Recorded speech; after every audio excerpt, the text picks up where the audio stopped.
Libre kang magpagamot. May libreng gamot, screening, at konsultasyon. Alamin mo ngayon kung paano ka makabenefit sa PhilHealth Yakap. Hello everyone! Welcome sa ating channel. Ngayon pag-uusapan natin ang bagong programa ng PhilHealth na tinatawag na Yakap o Yaman ng Kalusugan Program. Ibabalangkas ko kung ano ito, ano ang mga benepisyo at paano ka makapag-register dito. Ano ang PhilHealth Yakap? Ang Yakap ay bagong Enhanced Primary Care Benefit Package na pinalitan ang dati mong Consulta Program. Layunin nito ang gawing mas abot kaya, preventive, hindi lang kapag may sakit, at accessible sa lahat ng miyembro ng PhilHealth. Kasama sa Yakap ang libreng konsultasyon, laboratory at diagnostic test, screening para sa cancer, at prescription sa mga gamot na mahalaga. Ang libreng konsultasyon sa accredited Yakap clinics ay mga laboratory test at diagnostics.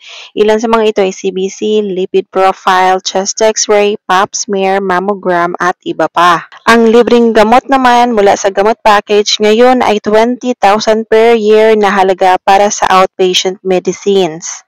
At itong cancer screening test naman ay isang preventive measure para maiwasan ang paglala ng sakit. Sino-sino ang pwedeng makasali sa programang ito? Lahat ng miyembro ng PhilHealth kasama ang kanilang mga dependent, bata man o matanda. At kung dati ka ng konsulta, otomatiko ka nang mailipat sa Yakap providers. Paano mag-register? Narito ang mga hakbang. Una, kailangan meron kang PhilHealth ID or PhilHealth number. Siguraduhin meron kang PhilHealth membership at ID number.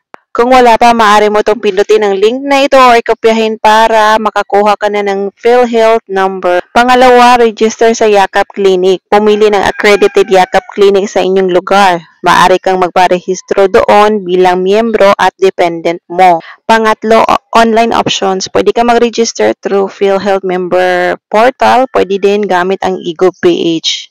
Kung mag-register naman gamit ang eGovPH app, mag-download ka lang sa Play Store or App Store tapos i-link mo yung PhilHealth number. Nandyan lang po sa baba sa description or sa comment section ang link kung paano mag-register sa eGov.